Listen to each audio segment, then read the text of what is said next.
It's Thursday, which means it's time for another round of bad writing. I am your host, Matthew Kadish, producer of the Salty Nerd Podcast, and we're back after a brief hiatus. I was traveling last week, so unfortunately we didn't get time to do another live stream, but we're back in full force this week, and we're going to be talking about kind of an interesting subject.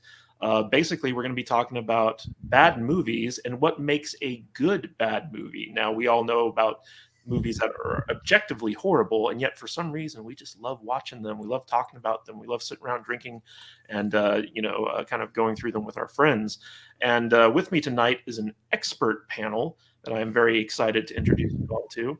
So first of all, we've got Conspiracy Tom, who is our go-to fill-in guy for the Star Trek or the Salty Nerd Podcast. But he's also my fiance's best friend, and he is the go-to guy I know of when I want to watch a bad movie. Call up Tom and I'm like, Tom, watch this with me. And he's like, oh, I'm there. So Tom, why don't you introduce yourself to everyone and what makes you qualified to talk about bad movies? I cherish and revel in finding bad movies. Generally speaking, they are not mainstream, so you've got to be in the know. I'm a punk rocker from back in the day. I had a mohawk till I was 25 years old, so I always like finding the gems, Michael Bay makes a bad movie, but that's objectively bad. What we're talking about today is those Easter eggs, those little treasures that you find, and you say, that's it, man. They nailed it on that one. Like the budget's messed up, the acting's messed up, the directing, the writing, it's all messed up. And somehow it makes this like really shiny turd. And I just love finding them.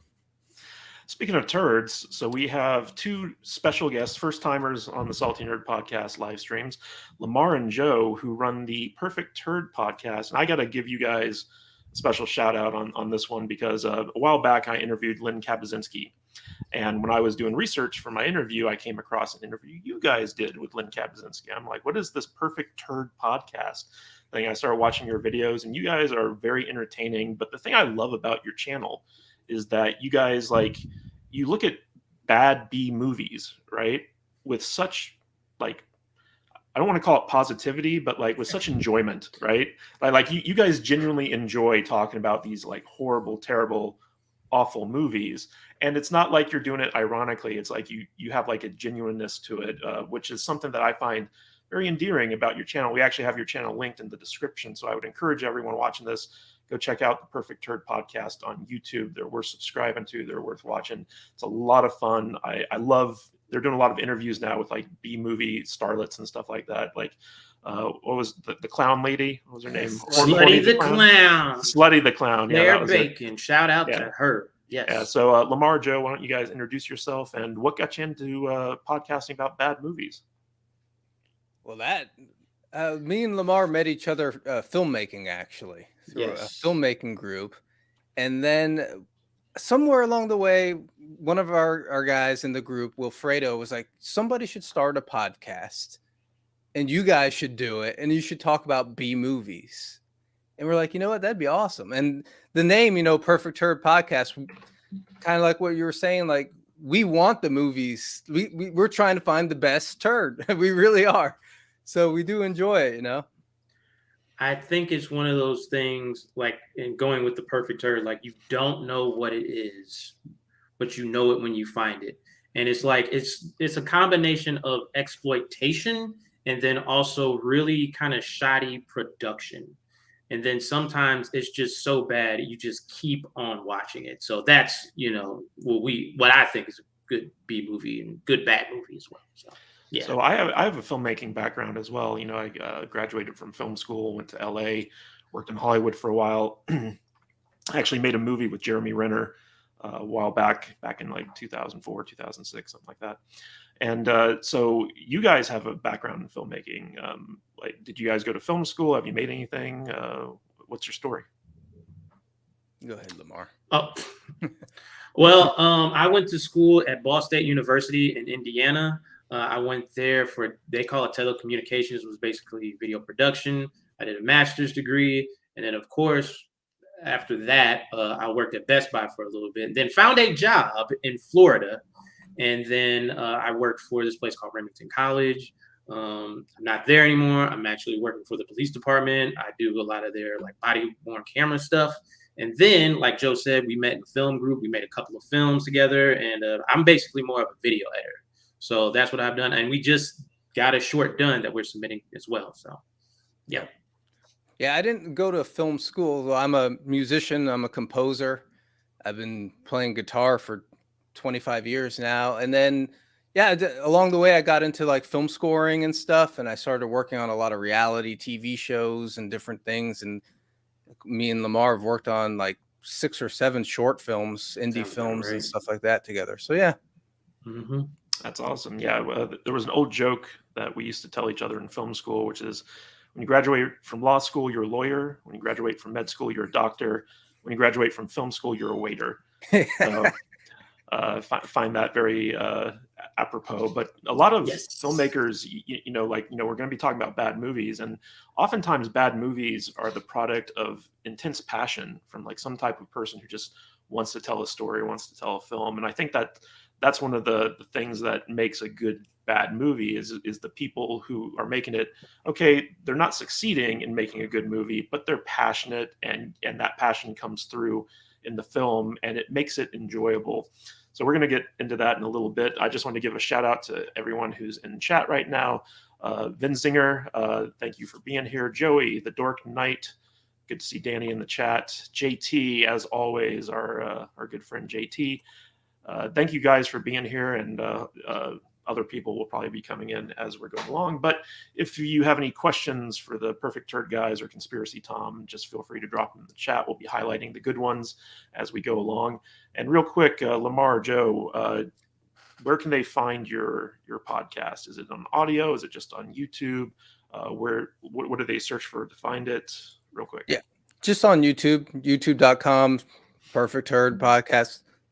As far as I know, we're the only Perfect Turd anything. So we better be. It's not difficult to find us somewhere, Mm-hmm. Yes. Got to trademark that real quick. Someone will get the unperfect turd or something like that and start giving then they're gonna be the original turd. It's gonna the floating turd. You can do so many things. The apex turd. Out there.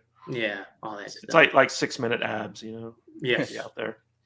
All right, guys. So let's get started talking about this. I really want to hear your opinions on it. So, in your opinion, how do you define what makes a good bad movie? Lamar, let's start with you. I would say you kind of touched on it. There's a passion behind the direction, but it's crazy because there are so many silly elements that are included. Silly elements as like, the name. The name catches you. It's one of those things where it's like chainsaw. What is it? One is called Chainsaw Hookers, and it's like that catches you. But then when you see it, it's just like this story about women. I think it's like cutting off people's limbs and doing all this crazy stuff. But it's also taken seriously. And then the production design also, like where they shoot and everything like that. That adds to what makes a good bad movie. Yeah.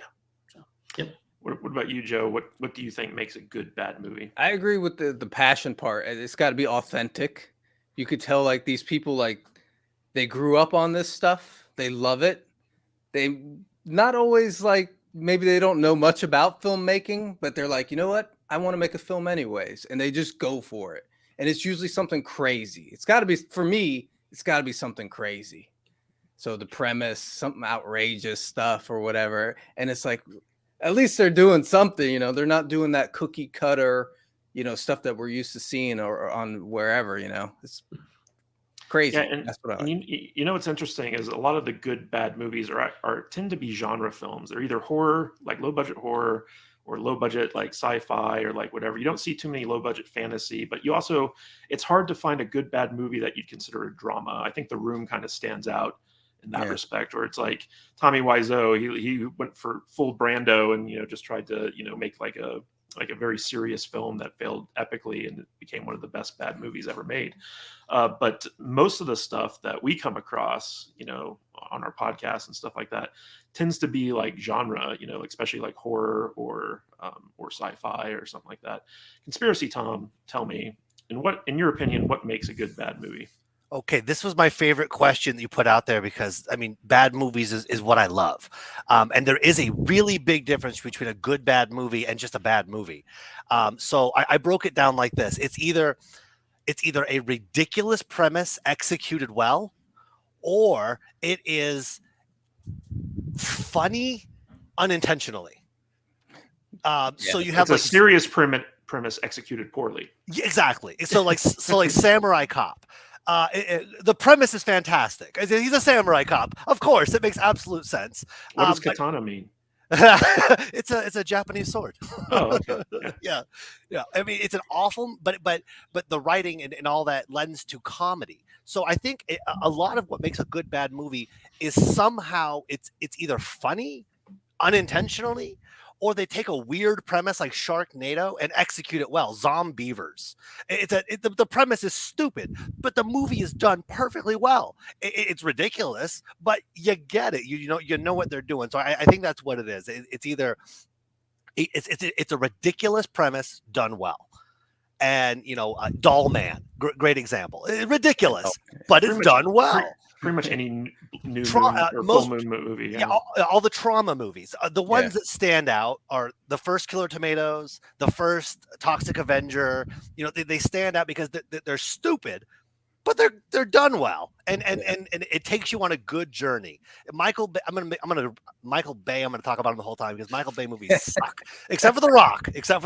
That was good, but objectively, it's just a bad movie. You can't follow it. It's shiny, it's pretty, but there's no substance. The good bad movie has the substance. It just doesn't have the budget or the acting or the writing or the direction. There's something very obviously missing, and somehow it comes together. And what was it? The Six String Samurai that you turned me on to? Yep. I don't even know if you call it a bad movie. It's just low budget. It's not a bad movie. No, it's amazing. It was amazing, and it's just low budget. So that's also a big factor. I don't know. Those are my thoughts. The best good bad movies tend to be very low budget. Oh yes. I kind of no, that is terrible. I kind of told you guys like the way I judge what makes a good bad movie is number one, it's got to be genuine. In my opinion, like I don't think good bad movies are intentionally made poorly. It's like they're trying to make a good movie and failing.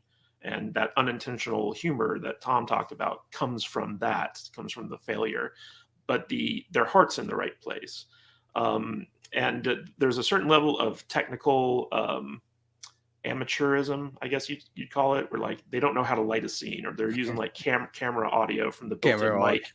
Like that's a big one. But they're always kind of low budget. Or you get this. You get the boom mic. It's still in the scene. You're like, what is this? What's going on here? Yeah, but it's also very like like I've never seen a good bad movie that had like a super high budget to it. Just like bad movies, I mean, I'm sure there are movies out there that are bad that I enjoy that came from like the studio system.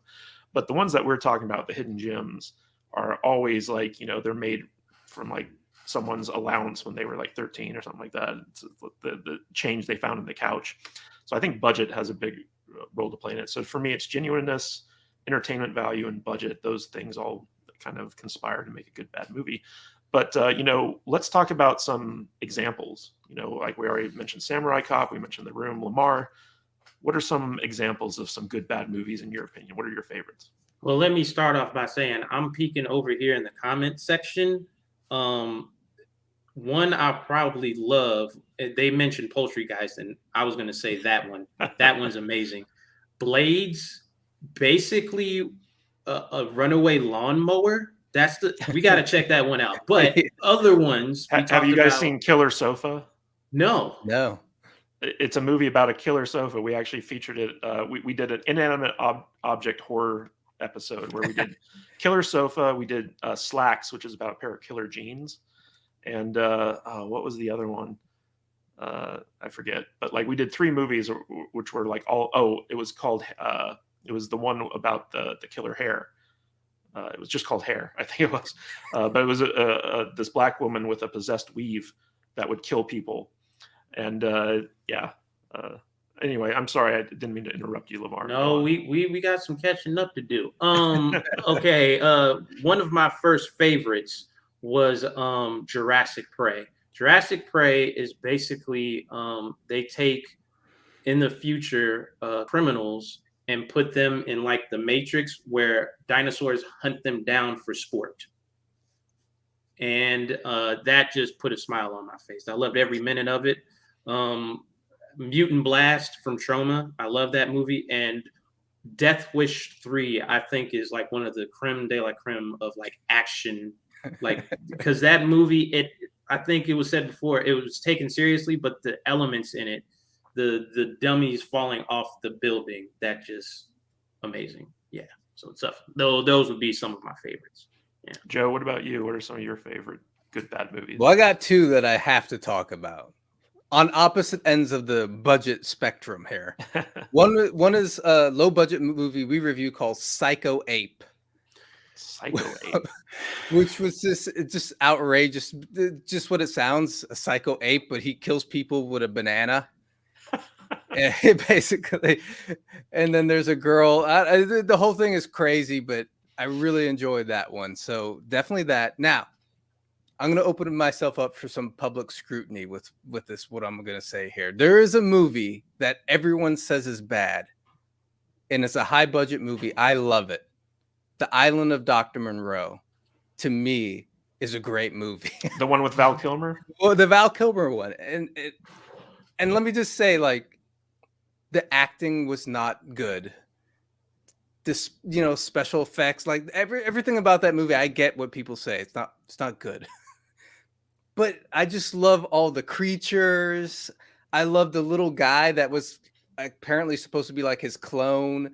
And they're doing like a piano duet, It's like, and I look at it, I'm like, how can you not love this movie? It's just so bad. Have you ever watched the documentary on the making of that? I did. It was a real Lost Souls, the making of the Island Dr. Moreau. Yeah, they went off the rails. They have some crazy stuff, but yeah, when people pan it completely, I look at it, I'm like, wow, like.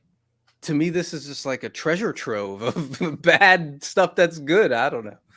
So I got to ask you guys, have you ever seen Thanksgiving? Yes. Yes. What was your opinion on Thanksgiving? I loved it. It's great.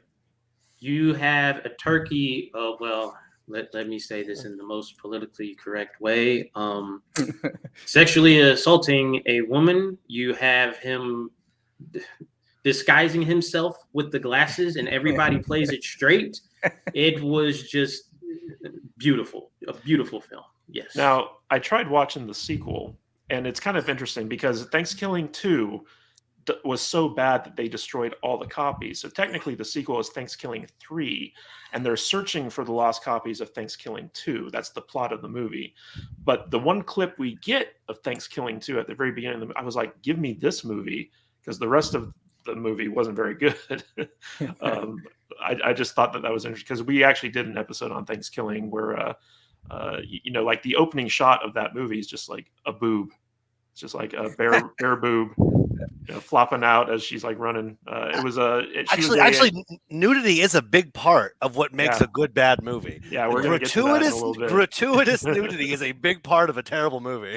It really is. But I mean, like Thanksgiving is a movie that knows what it was and didn't shy away from it. And I don't know if I call it a good bad movie or if I just call it a spoof, but we'll get to that in a little bit. So, Joe, were there any other movies that you wanted to point to as examples of good bad movies?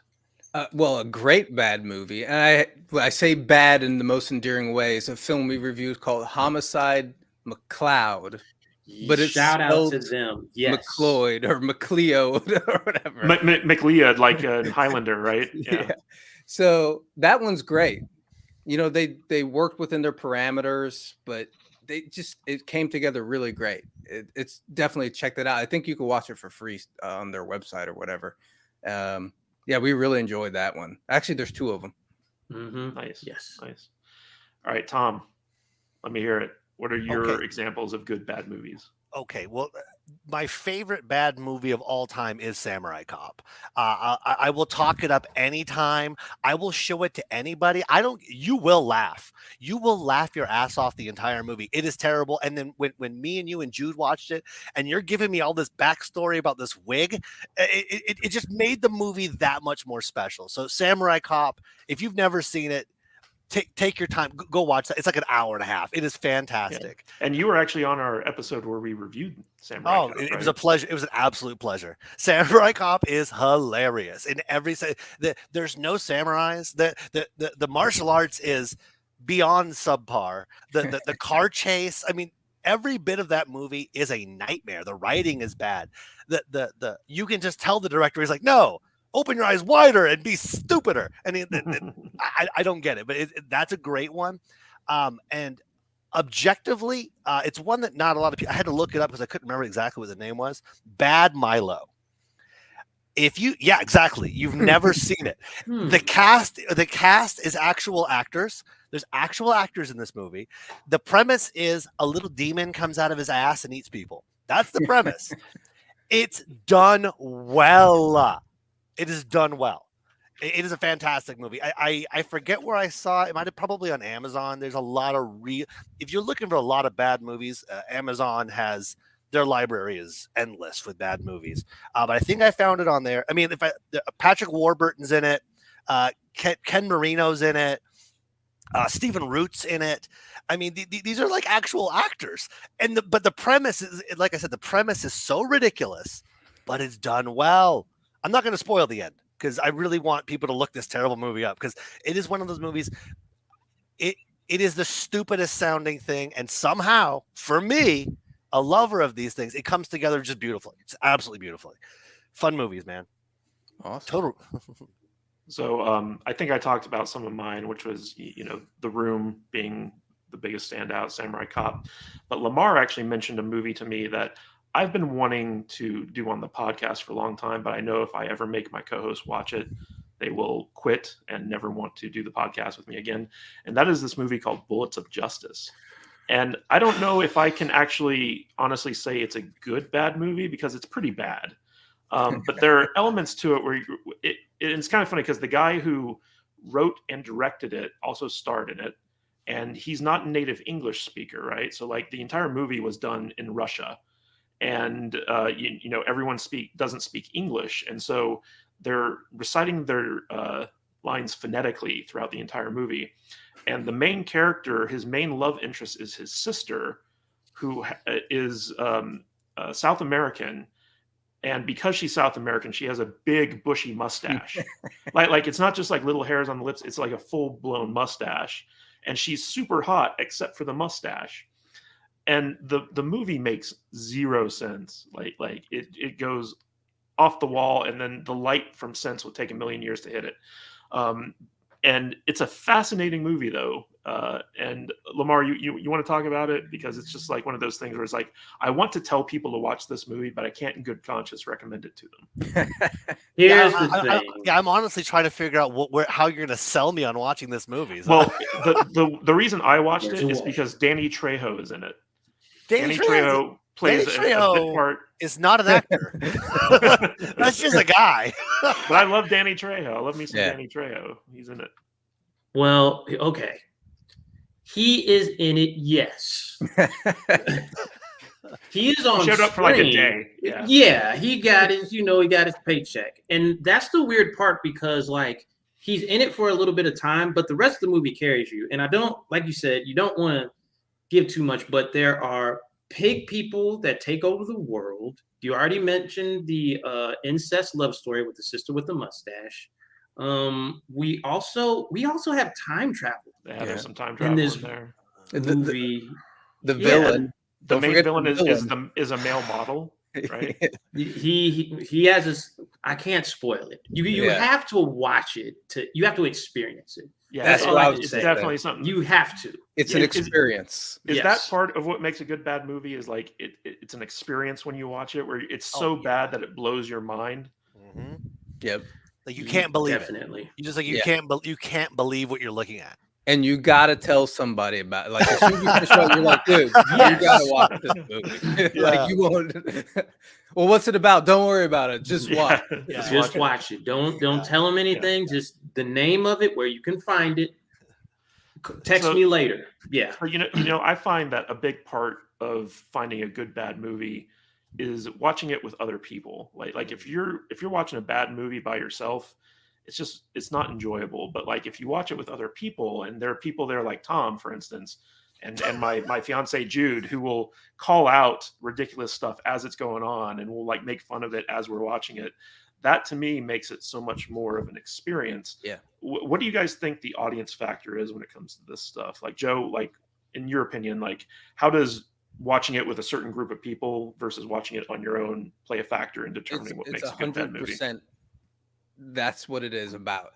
Way different than regular movies. Like you can sit and watch Citizen Kane by yourself. You don't need another person to comment with about that movie. But when you watch these B movies, that's what's really fun about it. It's like you sit there and you're making fun of it and all that.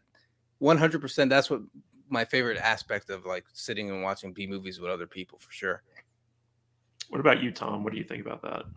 It's that Mystery Science Theater 3000, man. You want to sit with your friends, drink some beers, and just suffer through some dumb shit and laugh about it. You know, it's the American way. It reminds me of like watching random horror movies from the video store when I was a kid, and you have the slumber party, and you grab some horror movies. You don't even know what you're getting. There was no Rotten Tomatoes back then. There was just the video store, and here's videos. Look at the cover on that one. I'm gonna get this, and you watch it and you suffer through it. Critters 1 is a terrible, stupid movie. It is amazing. If you can't watch that movie and appreciate it from beginning to end. Flash Gordon. I accidentally rented that as a kid. My mom rented it for me. It was not Flash Gordon. But yeah, it reminds me of being a kid again, man. It reminds me of slumber parties. It reminds me of ordering a Bigfoot pizza and getting Mountain Dew and staying up with my buddies until you can't, stay up anymore. And it really brings me back. So I think that when we started talking about it, that's what came into my head. It was like the camaraderie of just enjoying this thing together and having fun. Don't take it so seriously. When I was in film school back when dinosaurs ruled the earth, a big thing with us was like, me and my film buddies, we often learned more about what not to do and from bad movies. And so like we would get together in each other's dorm rooms, we'd get some beers and we'd sit there and we'd drink, and we basically Mystery Science Theater the crap out of as many bad movies. Because as Tom said, like we'd go to the video store, we'd find like a 50-cent rental that was like something that like we've never heard of before, go back to the dorm, watch it, get drunk, talk about it, make fun of it, have a great time. Lamar, how important is the audience experience in determining what makes a good bad movie? Like, are these bad movies, like, do they cater to an audience, or is it just something that just organically happens? I will say this, there's now a niche for it. Now you have people that really tune into like these bad movies and really they're looking for, the mistakes and the crazy production design. Trauma, they have been doing it for years. And the audience factor and watching it, we got to go back to our days, Joe. We went to see Jiu-Jitsu with Nicolas Cage. Yeah, we've seen that. Boy, oh boy. That one had some funny moments. And then we went to see Prisoners of Ghostland. Oh, wow. Yeah. There's funny moments, but then that's the crazy part about it is that when we saw it with the audience, they were laughing. Yeah. We were laughing at it. And I feel like Prisoners of Ghostland was made by the same people who did Bullets of Justice. It just didn't make any sense. Yeah. Like it didn't make any sense. I tried. I wanted to love that movie. Yeah. And it failed. I saw what they were trying to do. Honestly, it failed at everything. Remember the part when Nicolas Cage got his nut blown off? Yeah. Yeah. For no reason. But did you guys see it in the theater or did you see it at home? No, we saw it on video. No, I had to pirate that one. Okay. And it was woof. Because it definitely, like, we went to the theater. And I would say, if I had to watch that by myself at home, I'd have had a hard time. But in the theater, it was kind of an experience. I was on this couch right here, just alone, and just going, "Oh, come on, Nick." Come on, Raising Arizona was so good. What is happening right now? It is a nice looking film. I'll give them that. It was stylized. well shot and great. everything. I mean, Jiu-Jitsu was a good looking film too. Yeah, but like you said, it doesn't make any sense. I mean, that's a great example. So like those are two Nicolas Cage movies with somewhat of a budget behind them, but they weren't enjoyable. Like I remember watching both those movies and kind of suffering through them, even like with Jude, because we watched them together, and it was just like, what are we watching right now? This isn't even, you can't even make fun of it. It doesn't make any sense. So in your guys' opinion, like what differentiates a good bad movie from just a plain bad movie? Lamar, let's hear your thoughts. Pacing. That's number one. Pacing is very important because we have watched movies where it's a goofy premise, but nothing goes on for like a long period of time and you just zone out. If you're going to make a B movie and make an intentional B movie, bad movie, if you're going to do that, keep the pacing going. Don't make it too long. That's number one. That makes I always like how movie. in Red Letter Media, when they do Best of the Worst, they're like, oh, this movie's 80 minutes. Nice. Yes, exactly. That's a good point. 80 minutes, boom. Yeah, short. Yeah. The other thing, and it kind of shocked me, was if you're going to make a wild premise, go with the premise. We watched one with it was like Werewolves of the Third Reich. No werewolves. It was just like, what we wanted Nazis with werewolves. Like, you got to go full tilt if you're going to make something that sounds that crazy. So those are the two main things that separate like the good bad movies from just bad movies. Yeah. So Joe, Lamar talked about pacing. Is there anything else that makes a bad movie just unwatchable compared to enjoyable? Well, aside from that, and I also agree, my main point was going to be the premise thing, because so many of these films that we've seen, it's like the box cover looks awesome. The title of the movie sounds awesome. And then when you go to watch it, it's like, well, what happened to all the cool stuff? Like I say, if you're going to make a bad movie, regardless of whether you have the money or not, just go crazy. Just take it over the top. But sometimes they take themselves too serious and they're like, it ends up being super boring. And so, yeah. That's my pet peeve. We've say it all the time on our show. It's like they lost the premise. What happened, So yeah. All right. Real quick before we get to Tom, we got a super chat here from R to the Icky for $1.99. Thank you, R to the Icky. Nude boobs can make a bad movie good. I don't know if you see enough boobs in your life. It's just kind of like, kind of over that. It's like the internet. Yeah, the internet ruins everything.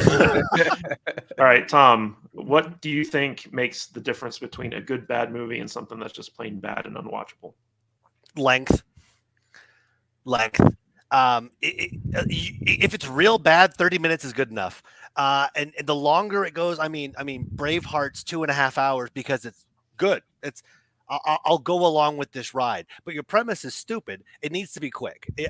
Killer Clowns from Outer Space does not need to be 3 hours long. I get it. They're clowns. They're killer. They're from outer space. Cotton candy. Hour 20 minutes. Good. Yeah. So I really agree. It's length, because you can't just sit through this shit. It's got to get over. So yeah, I think pace. It's really pacing. Length of the movie has everything to do with it. Lawmageddon comes to mind. I think Lawmageddon's 50 minutes long. The budget might have been $50, and like the best part about it is like in every scene the guy has a different T-shirt. That's probably the best part about Lawmageddon. It doesn't make any sense, and that's fine, but it's short. It gets it out of the way, and I say thank you very much. Get it over with. Don't draw it out. Just. I want to propose a question, if you don't mind. Do you think Sci-Fi Channel made it better or worse? Because now I feel like Snakes on a Plane is like some sort of attempt to trick me into thinking it's a bad movie, right? So did like Sharknado and those nonsense sci-fi movies, did that help the B movie or did that make it worse? That's a good question. Joe, you got to take it. I have so many thoughts. This is a kind of a weird thing for me. It's it's almost like being a fan of music and stuff. it's almost like when you have your favorite little band and then over a sudden they blow up big and everybody likes it. It does take a little bit away from it. Like the fun part of these movies are like they're these underground movies and you kind of talk about them and stuff. When it comes into the mainstream, the way they did it, it does take a little bit away from me. Well, I think it's also a method of distribution, right? Because back in the day, so you could make a movie on the cheap and not show it in the theater, right? So like it used to be like you'd have to shoot on film and film was expensive and you'd have to distribute it to theaters in order to get people to see your movie. And with the advent of home video, now you can shoot stuff like super cheap on video and distribute it to the video stores, bypassing the theaters entirely. And so you could actually make a great profit even on like a super low budget movie. And so I think movie theaters, or not movie theaters, video stores were like a big factor in the rise of like the B movies, the bad, just like the sheer amount of them. And then you had stuff like Sci-Fi Channel, which would go for these like cheap movies, pay a little bit of money and then like play them on the station. So they were just an extension of like the video stores at that point. And now we've got streaming, you got stuff like Tubi. Right, Tubi will take anything. Yeah, go up there and watch it on Tubi. Same thing with Amazon Prime. Amazon Prime will, as long as like your movie meets their, specifications in terms of like video encoding and stuff like that, you can put it up on Amazon Prime. People can watch it. In fact, that's where I see a lot of these like good bad movies. But like I want to point out one thing real quick, which is that there's a difference between pacing and length, right? So like, a good bad movie is usually like short. It doesn't overstay its welcome. But pacing is more about like, the flow of the story. So like you could have a 50-minute movie that feels like it's 3 hours long if it's slow. I think that's one of the things that I notice most when I watch Red Letter Media's Best of the Worst, which is like, we don't get to see like how agonizingly boring a lot of these movies that they watch are, because they, we watch their breakdown after it and they put in clips or like whatever. But some of the worst movies I've ever seen were like just very, very slow and boring and stupid. And I think that's something that is an important factor in what makes a movie watchable compared to like enjoyable, which is just like, slow, boring, and stupid. Like it's the trifecta, Yeah. Have you guys ever, go ahead, Tom. Well, a thought came into my head when you were saying that. And it was like, everyone likes looking at the car crash, right? But how long can you look at the car crash? Yeah. And I think that's a B movie, right? It's like, okay, I get it. It's very entertaining. How long can I stare at this thing, before it gets either depressing or just really old really fast? And I think that's a decent analogy for like the pacing thing. It's like, okay, it's a disaster. How long can you stare at this disaster? Well, I also want to point out that there are certain things in terms of content that can make a movie unwatchable. Have you guys ever seen a movie called Easter Bunny Kill Kill? Yes, we did watch that one. Talk about it. All right, so making notes over here. I'm like, I got a list. Yeah. So Tom, you can check out our review of it. But so there were certain elements to that movie. Like the title was cool. It was like, oh, it's an Easter Bunny horror movie. Like, let's check this out. And there were certain elements to it that made it so uncomfortable to watch. Like we literally like got PTSD from watching this movie.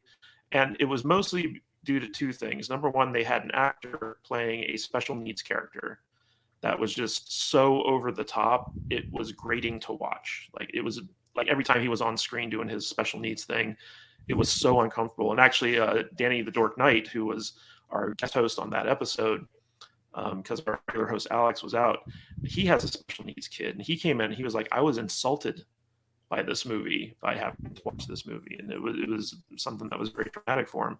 And in addition to that, there like a Simple Jack kind of a situation. Is that what we're talking about here?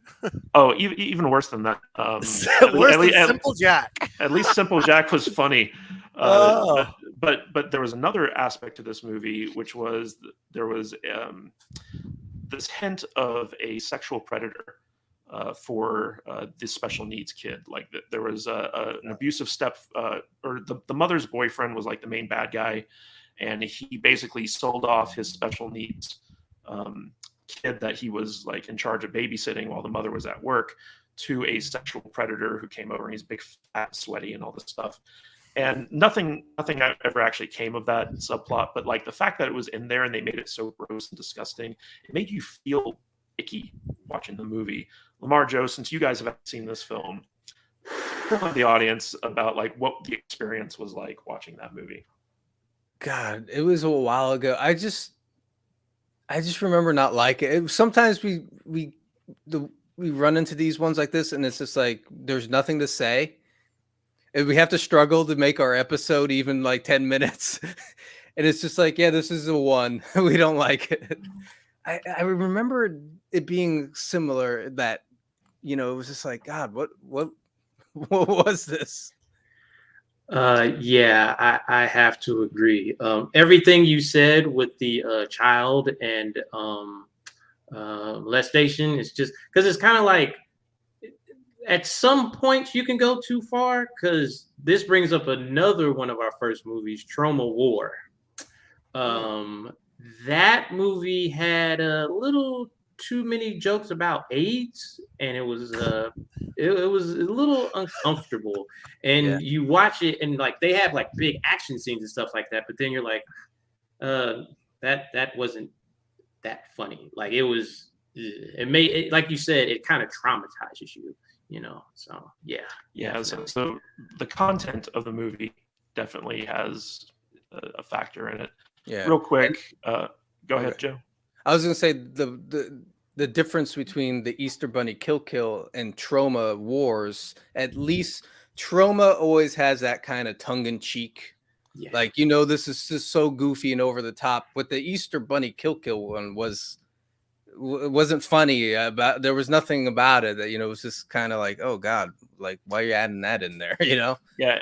I think it's a difference between content where it's exploitative, like, you know, you got nudity, you got hookers killing people with chainsaws, you got these over the top elements, but then like when you switch it to a serious content, like, you know, sexual predators and you know, special needs and stuff like that, it becomes uncomfortable and not fun.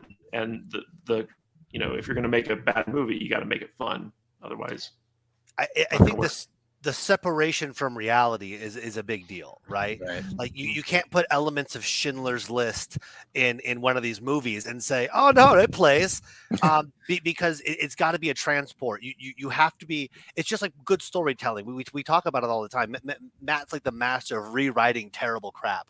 It's unbelievable. But it's like you got to stick with your premise, and that's what we're talking about, right? You can't switch the mood from campy, ridiculous, and it's obviously campy, ridiculous to AIDS, and then you're like, oh, AIDS. Oh, okay. Well, what year is this? This is 1997. Might not be funny yet. Let's avoid that. Yeah, don't make it too serious. That's a big part of the bad movie. It can't take itself too seriously. Yeah. Right. And if it does, it has to be genuine in how poorly executed it is. Yeah. So we actually have a question from the chat here. We got a super chat from Dennis Wright for $4.99. Thank you, Dennis. And he says, are there bad, good movies? And what would be the best and worst examples? Tom, you already kind of mentioned Michael Bay. Take this one. Yeah, I was going to look up the top gross, the top 10 highest grossing movies of all time. And I'm going to go ahead and say objectively, probably 5 of them suck. They're just not good movies. They're shiny. They're sparkly. I remember Michael. It's always Michael Bay with me. It's Zack Snyder for you. It's Michael Bay for me.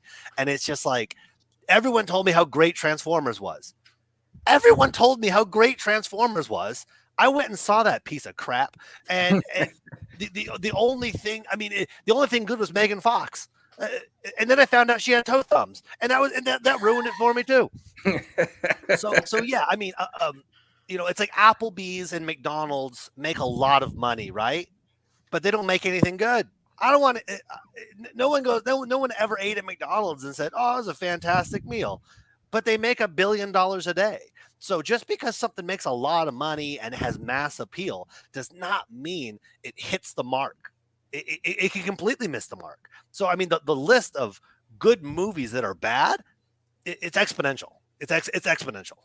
Yeah, Lamar, Joe, do you guys have any examples of good movies that are actually pretty bad? Well, Well- we had. Go ahead. Yeah. Good. Well, one movie. Well, all the film school people were gonna hate me now, but a movie I just don't like, Midsummer. I just don't like it. I know people say it's good and people love it and stuff. Oh. I think it's bad. I don't know. With Florence Pugh. Yeah, Yeah, that's A2A Studios, right? yeah, Yeah. Yeah, well, all of their stuff is very critically acclaimed and Critically acclaimed. Yep. Green I like Knight, some of it. Green Knight was unwatchable. Okay. Unwatchable. I like stuff like that. I like The Witch, stuff like that. Oh, But the Midsummer one, I don't. Everyone tries to tell me how great it is, and I'm like, I don't know. This is kind of bad to me. So it's disturbing. Lamar, People like disturbing. I don't know. Lamar, do you have any examples of bad good movies?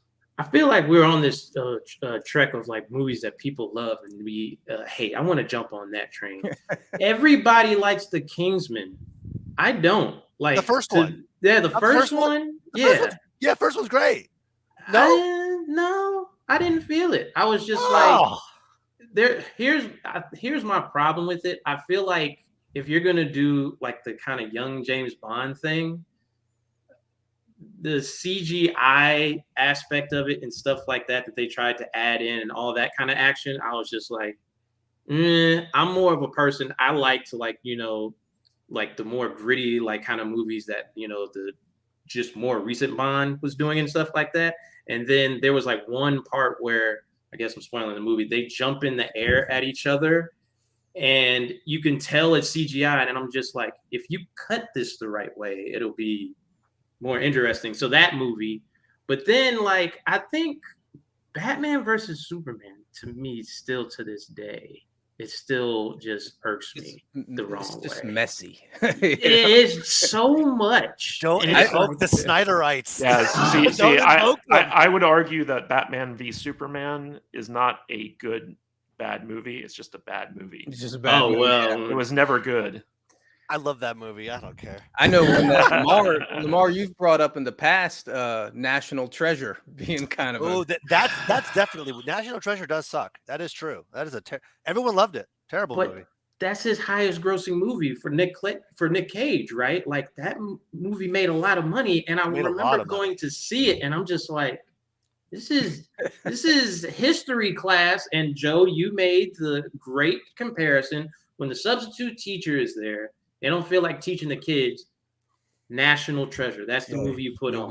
And I was just like, the TV on the cart. Yeah, on the cart. Yeah, and you're just like, oh man, you really don't care about class today. So National Treasure. Yeah, really. I do like this topic, and I'm looking at like the top 100 grossing movies, and there is a trend. They're usually family movies. Okay, and I think PG-13, especially through the 90s and 2000s, ruined a lot of potentially good movies. I really feel like that PG-13 is ripping off an R and just make it an R. I know you're going to make more money, but you're going to make a better film with the R rating a lot of times, and then or dumb it down just a little bit more and make it PG. I think that PG-13 rating will ruin a B movie. It almost needs to be R. Yeah, pretty much. Yeah. So to me, good is such a subjective term. To me, a great example of any bad good movie is one where the critics love the movie, but the audience hates the movie. Yeah, that's a good. So an example of this to me is like The English Patient, right? Like it won like all these awards, and I watched that thing, and I was like, this is the most boring freaking movie. I don't like it at all. Another one would be the last James Bond movie. Where basically like almost all of Daniel Craig's Bond movies were like very slow and boring, in my opinion, but people praise them, So that to me is a factor where critics all think it's brilliant, and then the audience is just like, what the fuck? Yeah. I tell you who is a critic anymore these days, and I feel we don't like talking about it, but I feel like a lot of it is narrative and what is like pop in LA these days, and what is mainstream cool in LA. And I think that's what a lot of the critically acclaim comes from, because you can just do a few subtle woke changes to your script and the critics are going to like the movie, and we're going to hate it, but they're going to give it a did anybody see The Shape of Water? It was best picture. I still haven't seen that piece of crap, and I'm not gonna. Going off that point, have you seen Pan's Labyrinth? Loved it. Phenomenal movie. Loved it. And when I saw Shape of Water, in Spanish, I loved it. Yeah, and then people were talking about Shape of Water is so great. I'm like, did you not see Pan's Labyrinth? That movie is gorgeous. So it's ugh. Guillermo del Toro will forever get work in Hollywood because of Pan's Labyrinth. Yeah, forever. Yes. Yeah, that movie is. I know, Matt, you probably hate it, but you know what? I love it. It's brutal. I love a good story. I love fantasy. For me, I mean, honestly, it had every element, and plus, I saw it in Spanish in the theater, and it gave it like this Latin old world vibe the entire time. It's familiar because like, if I watch something in Korean, I have no idea what they're saying. Spanish, I can actually, if I watch Narcos, I can basically follow along. And Pan's Labyrinth very similar. So yeah, that is not a bad movie. That is a very, very good movie. So getting back to good bad movies, one of the big factors in bad movies is the filmmaker himself. You have the classic Ed Wood. You got Tommy Wiseau, and these are people who kind of drive the fan base of the bad movies almost, because they're very consistent in how bad they are. So I wanted to ask you guys, who are the best bad filmmakers, and why are they bad, and why are they making such good bad movies? Joe, you want to start with this one? Well, one guy everyone should check out, I don't even know how to describe his movie, is Neil Breen. His movies he's a Vegas resident, actually. I was like, why is that name familiar? Why? Tell me about Neil Breen. You know Neil Breen, Tom. I'm googling him right now. You know him when you see him. Yeah. He just makes he's the best crazy movie. It's like green screen, but like everything about him's awful. But he stars in all of them. He stars in all. Oh, this guy! Yes. I'm familiar. So I would definitely throw him in there, and then of course you have like kind of the people that have their formula, like the Trauma with Lloyd Kaufman and Charles Band with Full Moon. So those are staples as well. But yeah, I would say check out Neil Breen if you haven't, because that's an experience. His movies are experiences. Yes, every single one of his movies. Yeah, he's very consistent. Lamar, do you have any filmmakers? I would have to agree. Yeah, definitely Lloyd has really cornered the market with what they do. And somebody mentioned U-Bowl, because I watched that one movie. Gosh, what was it called? It was based off of a video game, and it was all just movies so are weird. Video games. Oh well, But this one was like House of the Dead. Oh, House of the Dead. That was his Good first one, Lord. He is like, I don't know where he gets like his mojo from or his style, but it's just like this weird thing when you're watching it. And I think you guys mentioned it, where it's like, this is a movie you watch to see what you don't do. And he always does it. So it's weird. Like, I have to give him that credit. Like, he's consistently bad. So yeah, it's just weird how he does stuff. I remember he actually took footage from the video game and edited it into the movie at the most inappropriate times. It was so weird. But he also did like Blood Rain. He did that's hard. That's a hard one to watch. Oof, Blood Rain. Yeah, that's hard. He did like After Dark or something like that. I didn't see that. Alone in the Dark. Did he do one called In the Name of the King? Yes, Jason based off of Dungeon Siege video game. Yeah, so basically he like got the rights to all these video games. He used German tax credits to finance all of his films, and he got like name actors to appear in his movies, and so he could sell like the distribution rights to them. He's a very smart business guy, but he's just a terrible filmmaker. Tom, can you name any good bad filmmakers and what makes them so bad?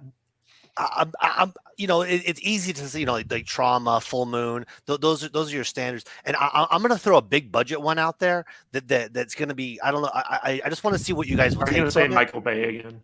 No. I've beat that dead horse to death. No, I'm going to say M. Night Shyamalan. The majority of his catalog is basically unwatchable, but there's a few gems that really jump out. I mean, the first time you saw Sixth Sense, you pooped your pants. That movie was unbelievable. And then The Village was like, okay. And then Lady in the Water was like, what? Yeah. And then what was the one with the trees were killing everybody? And they keep giving this guy money. And then he comes back with Split. And Split was great. And then he follows that with Glass, and you're just like, oh God, it's so boring. Why is he making movies still? And then you watch Wayward Pines. First season, very watchable. Second season, it's some Hitler Youth nonsense, and it's just like, who is this guy, and who keeps letting him make movies? Like no one stops him. It's crazy. It's really crazy. Yeah. I have to call out Ping Wang here. Paul W.S. Anderson does never makes an enjoyable movie. All of his talk about pacing, like this guy does not know how to pace his movies. He just makes bad movies. Like Paul W.S. Anderson is not a good bad filmmaker. I see a comment about The Last Airbender with unwatchable. I got unwatchable. M. Night became my enemy with that because I love that show. Oh my God! Yeah, the show was I was super excited for that movie, and boy, did he screw it up. He did. It's unwatchable. Yeah. And he does seem like if you look at it, it's like, well, this guy knows what he's doing, right? Like you would imagine film companies would continue to finance him and stuff, but he messes up a lot more than he gets right for a guy that seems like he knows what he's doing, Yeah, right. I want to call out this comment by J.H. Padilla. So have you guys ever seen the Wolf Cop movies? Yeah, Wolf Cop's great. Yeah, so Lowell Dean, the guy who wrote and directed the Wolf Cop films, this is a perfect example of a movie that is intentionally bad, but done well. So like they know what type of movie they're making with the Wolf Cop films, and they have fun with them. And so even though they're ridiculous and stupid and bad, they're enjoyable. Have you guys ever seen the Wolf Cop movies? I have. I saw the first one. Yeah.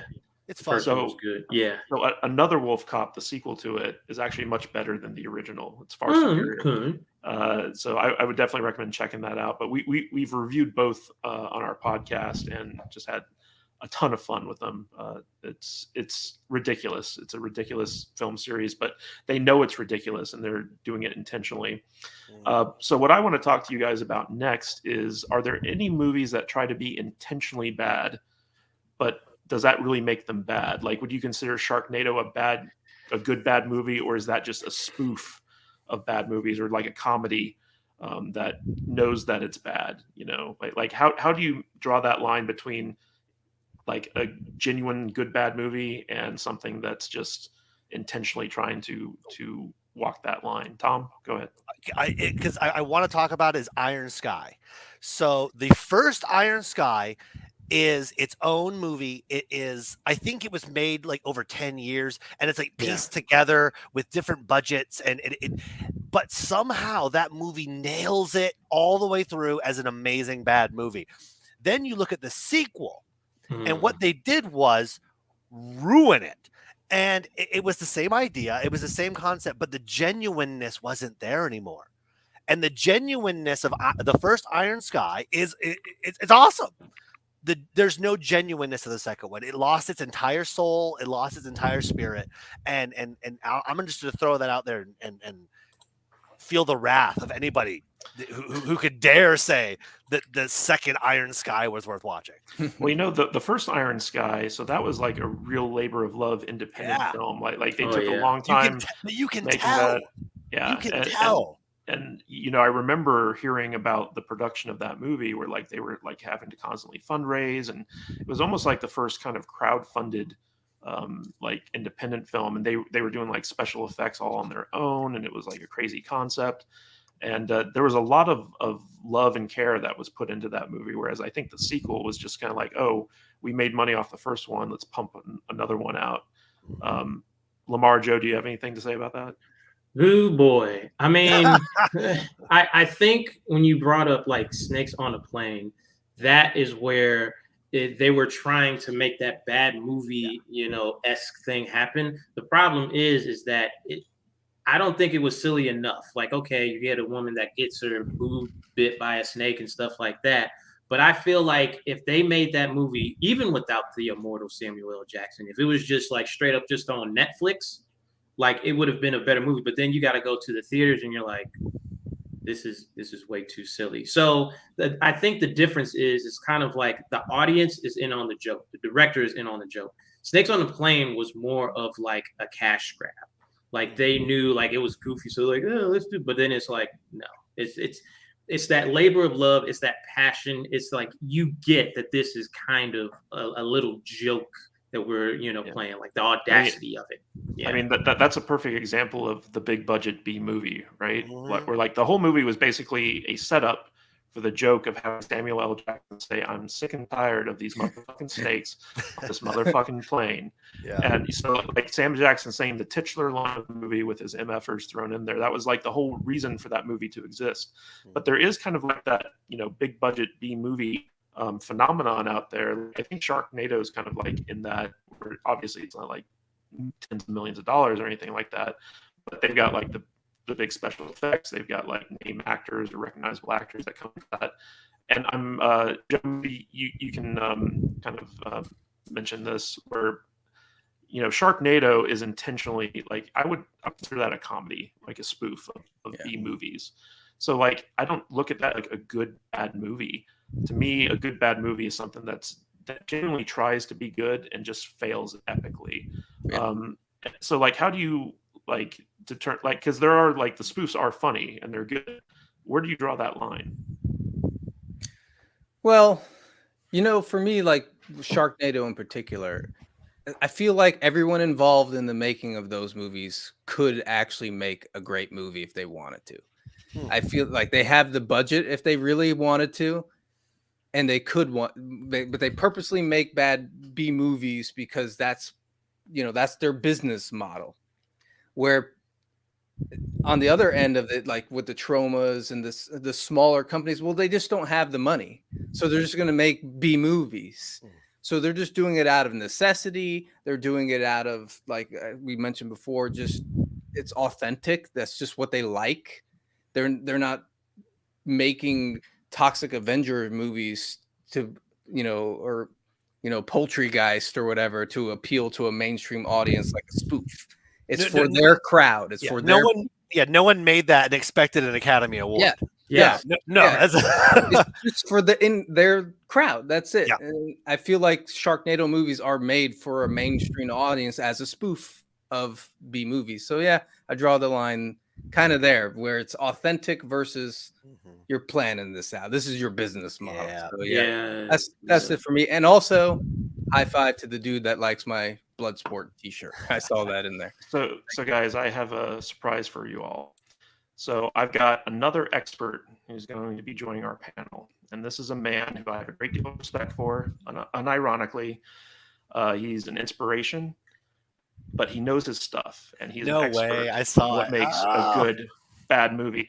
I would like to introduce you all to the man, the myth, the legend, Lynn Kabaczynski. Yeah.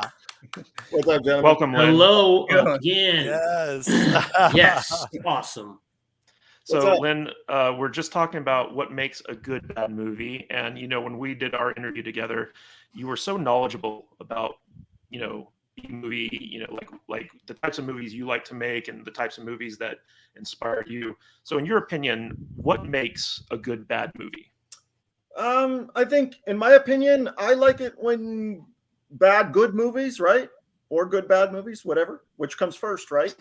There's a question right there. So, but anyways, for me, I like it when they play it straight. You know what I mean? You mentioned Toxic Avenger just a minute ago there. And really, I think that was kind of towards the end. And it seemed like Trauma was just getting popular at that point. But really, I think after Toxic Avenger, once they got to like Sergeant Kabuki Man, it became the wink at the camera, too much kind of stuff. And I don't dig that stuff. I like it when it was played more straight. Of course, Toxic Avenger is a comedy, but there wasn't that element of trauma yet. You know what I mean?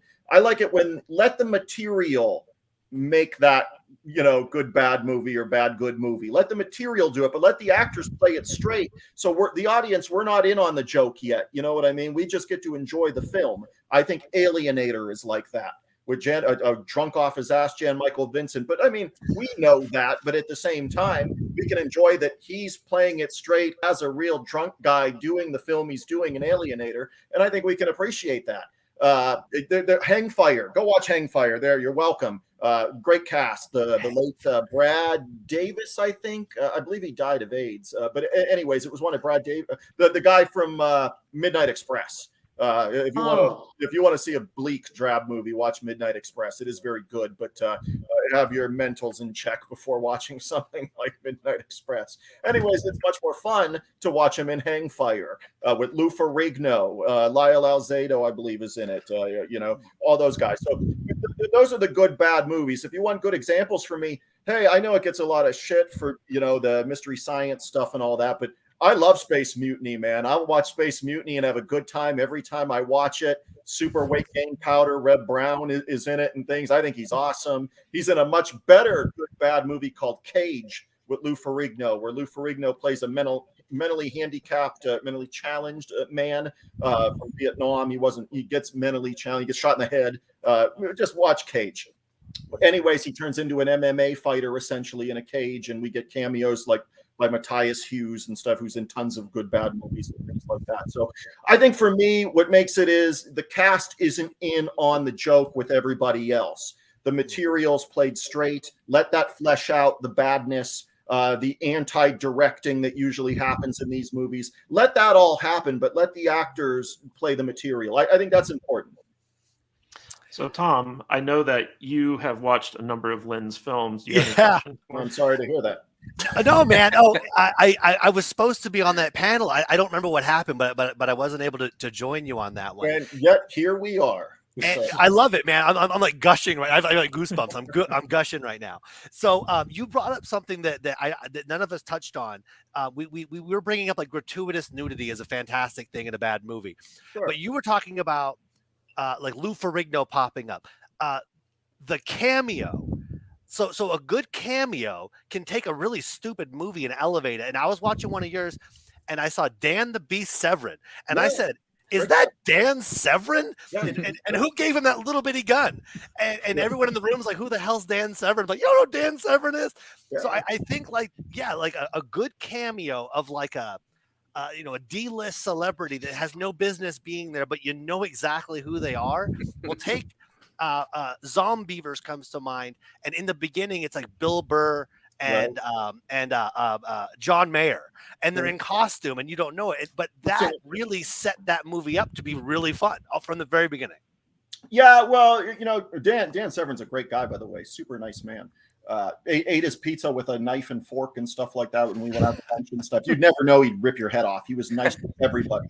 Yes, sir. Yes, ma'am, to people, waitresses at Pizza Hut that back then were making $8 an hour, if that. So he's a super nice man. You could tell he's not just a wrestler guy, although that's what he's known for. You can tell he's a martial artist, because that's the kind of personality and behavior I expect out of people in martial arts, is that respect element.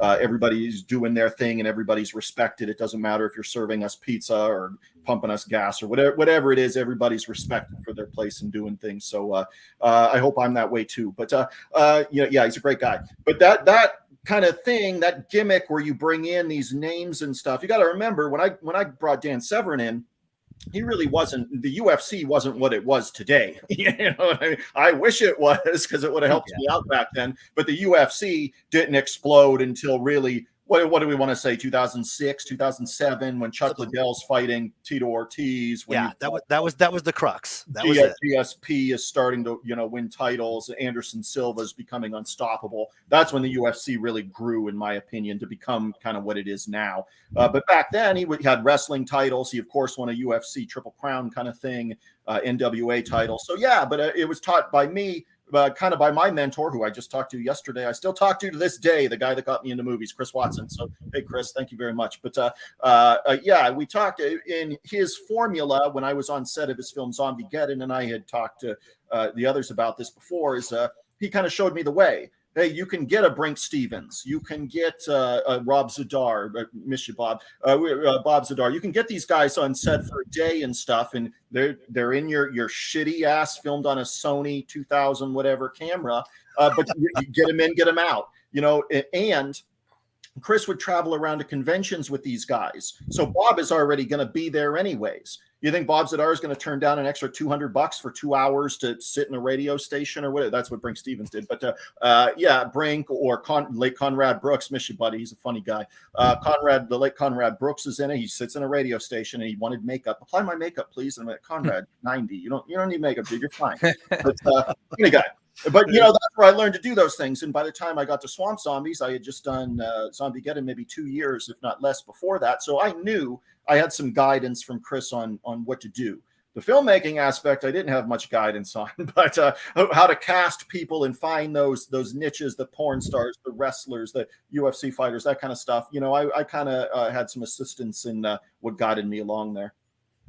So I want to ask you guys about the exploitational aspects of bad movies, because a lot of bad movies, they incorporate stuff like nudity, blood, gore, violence, stuff like that, because that's what's like that's a problem. It's not a problem. I mean, that's what people want to see. And that's often what these movies kind of like bring out to the forefront. Lynn, I'm going to save you for last because I know that you're going to have a lot to say about this. But Lamar, what do you think are the primary exploitation aspects of a good bad movie? Is it nudity? Is it gore, violence? What do you think? Yeah, you need both. Like, and I won't say, okay, I'll say this. If you have both, great. If you have one or the other, you're on the right track. Because the weird thing about it, because we did an interview with Joe Cash, and he was talking about, like, we kind of asked a question, like, what's going on with, like, kind of like cancel culture and things getting a little too, sensitive with people. And women want to be in these movies and stuff like that now to, like, maybe sell like an OnlyFans and stuff like that. And that's going to always sell your movie. Like, I would say this: nudity is going to bring somebody. We all like to see, breasts every once in a while. It's not like you turn away and be like, no more, please. It's every like once in a while. I don't know about you, but a little more frequently than that would be good. But yeah. Well, we all can't look like you, Lynn. So. Yeah, I mean, and it's one of those things where it's like everybody. Yeah, there you go, flashing guns, and it's like it's one of those things it's where motorcycle season, man. I just got my bike out, so I gotta look the part, man. Exactly, and it's one of those things that is always going to sell a movie. Like, and then with the gore, I know, like, with these smaller budgets, the practical effects are special because it takes a labor of love. And like when they really make a good practical effect, I love it. So those are the two main things. You can put some breasts and some gore. Yes. Yeah. All right. Joe, what do you think about the exploitational aspects? Like, do good, bad movies have to have those, or can they kind of fudge them? Like, what do you think? I don't think you have to have them. Like, you have to have a cool premise. That's outrageous. Name me one. What jumps off the top of your head? Sorry, I'm cutting in, but I want to know. Name me one. That doesn't have it? Correct. None of the elements. Oh, like the what's the death kiss ones? That didn't have too much nudity. It has death right in the title. Like You're those talking are ones about the bronzy stuff. Yeah. Right? Yeah. Those are ones that we like enjoyed, but they're not like gratuitous anyway, but they were still like, all right, that's cool. Okay. But for sure, like, yeah, nudity is a big part of it. The gore is a big part of it. Action, I would say over the top action as well. Like, case in point, the Malibu Bay films, they had like action and boobies, and those are all great. So, but I think if you have a cool premise that's over the top, and there's comedy and stuff that you can get away without having it. Yeah. Yeah, I would say that The Room doesn't have any gore or violence in it. Sure, it does have some nudity. Okay, you've won the discussion, dude. I get it. Well, we see Tommy Wiseau's butt, so there is nudity in it. That probably counts, though, dude. Yeah, but Tom, how important are the exploitational aspects? And I know you wanted to touch on this a little bit earlier. What in a good bad movie is something that's required from the audience? From the audience or from the movie? Because I'm going to say, when you make these movies, you have to know your audience. Right. You're making it. I mean, there's five guys sitting right here. There's Jude's not joining us. There's well, even Jude likes boobs in her movies. Well, that's true. But generally speaking, these movies aren't made for 18-year-old girls to have at slumber parties. They're made for guys. They're violent. They are ridiculous. They have comedy. These are all tropes. I mean, it's not Downton Abbey with gore. Which was like what was that? Pride, Prejudice, and Zombies. Who did they make that movie for? What is it for women? Is it for men? I don't know. But a good bad movie is geared towards that teenage male brain where it's all testosterone and hormones. And I want to see someone like get jump kicked and their head come off, and then they pull some titties out. And I'm going to enjoy that. I'm going to laugh.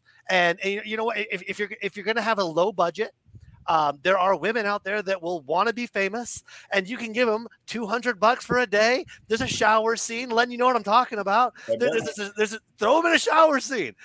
She's a porn star on the side. She don't care. Take that small budget and do as much with you can with it. The practical effects can be corny, but just do it and own it. Own it. That's what I'm saying. So, Lynn, you're the only one on the panel who's actually made movies like these. In your opinion, like, how important are the exploitational aspects of a good bad movie? Can you make a B movie without those things and have it be successful, or do you need them? Do you need them? I don't know. What's your story? What's your movie? I'll never discourage anybody from going out and doing what they feel that they're going to be passionate about. I'd say fuck everybody that's saying you can't do something, because I'm the punk rock rebel, just like that Johnny Cash poster behind my man there. That's me, dude. If you say I can't do something, I'm going to damn well do it. You think I can't be on Tubi? I got 6 fucking movies on Tubi. You think I can't be all these places where I'm next to a Mel Gibson movie on Tubi, for God's sake? You know what I'm saying? Right when you think you can't, just when you think you know the answer of me, I change the question, kind of thing. So, do you need those elements? No, I don't think you do. Do you want to be successful in the grand scheme of things with the market, in the climate of, again, what Johnny Cash had mentioned there? These are towards a specific element of testosterone and youthful males and stuff. Not that saying my girlfriend doesn't like titties in the films we watch either. She doesn't care. But, so I think it's misplaced to think that women don't like boobs in movies. Everybody can appreciate. My mom once said long ago, if you've got it, flaunt it. And I think my mom was right.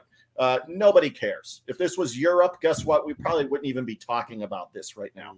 So, it depends where you're at, kind of in the world, kind of thing. But me, in terms of putting it in, the projects I do, I use it as a pacing device, to be honest. And my editors know this. I said a fight scene, a violent scene, or a gore scene, or a nude scene, we need to pace the film with all 3 elements, so something every 7 or 8 minutes at minimum, something's happening. There's a nude scene, 7 minutes later, there's a big karate fight. 7 minutes, 8 minutes later, there's a gore scene. Somebody gets killed. 7 or 8 minutes later, there's a shower scene. There's something. I use it as pacing elements, but yet it's the elements that people expect to see in these kinds of pictures. So that's what I do, is I use as pacing elements. Do I think they're important? Absolutely. I'm not going to employ a porn star, put her in my movie, and then have her not be naked. That would be irresponsible of me. You know what I mean? I say that in all seriousness. I would feel I'm irresponsible. If I put Jasmine Sinclair's Swamp Song 17 years ago, it's irresponsible of me not to shoot a 2.5-minute shower scene. That's just, that's on me then. It's a disservice to the fan base. In micro budget independent horror, absolutely. I firmly believe that, yes. Do you need the elements? No, because like he had mentioned, there is always a room and stuff like that. But the caution I would throw into the wind on something like The Room, or like I love to come back to Alienator, or Hollywood Chainsaw Hookers, or Dinosaur Island, or Hard to Die, or anything like this. Those are shot on film, hundreds of thousands of dollars of budget movies. I want to appeal to that micro budget indie guy trying to do something awesome. He's got some lenses with his DLSR camera and stuff like that, trying to do something off a $30,000 to $50,000 budget. That's the guy I want to see, because if you make a movie that's watchable in that kind of micro budget land, you have done something, because I've seen so much crap in all that, and maybe I'm included. But you know what? Somewhere something's going to break the mold, and I might do that in about a month.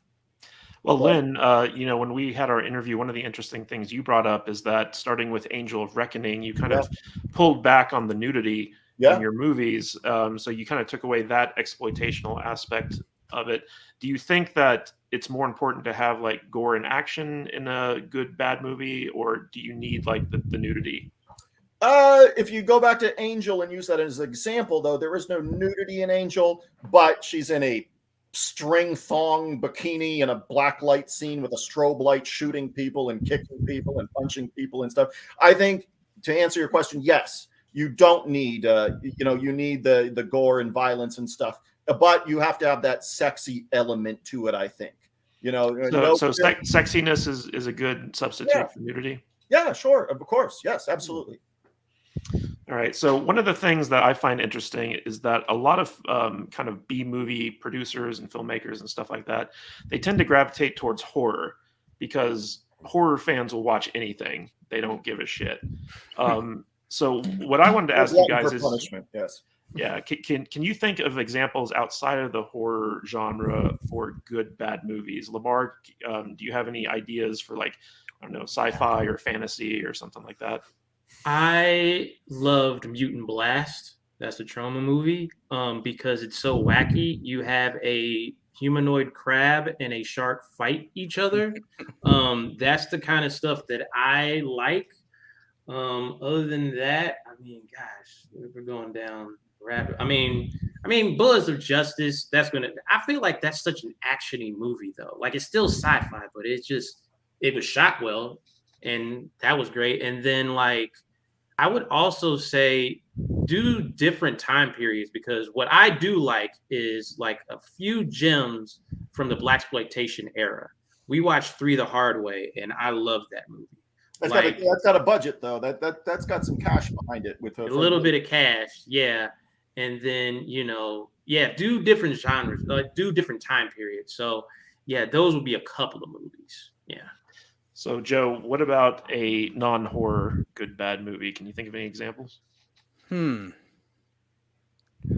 Well, I mean, I guess Toxic Avenger. Would you consider that? That's not considered a horror, right? It's going to get marketed as that, though, dude, because of the special effects.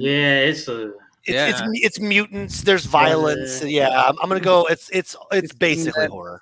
Yeah, because like the Mutant Blast was one I was thinking of off Lamar pick, because that one's really fun. So I don't know. I mean, have there been many? I'm trying to think of a comedy. I think the Deathstalker movies are good examples of like fantasy. Fantasy, bad okay. movies.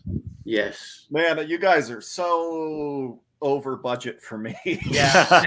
I'm chomping at the bit waiting to give you my choices, because you guys are hundreds of thousands of dollars away from what I'm going to say. All right, Tom, any non-horror examples? We're missing a whole genre, and we've all been touching on it. It's like a period piece that's interesting, not horror.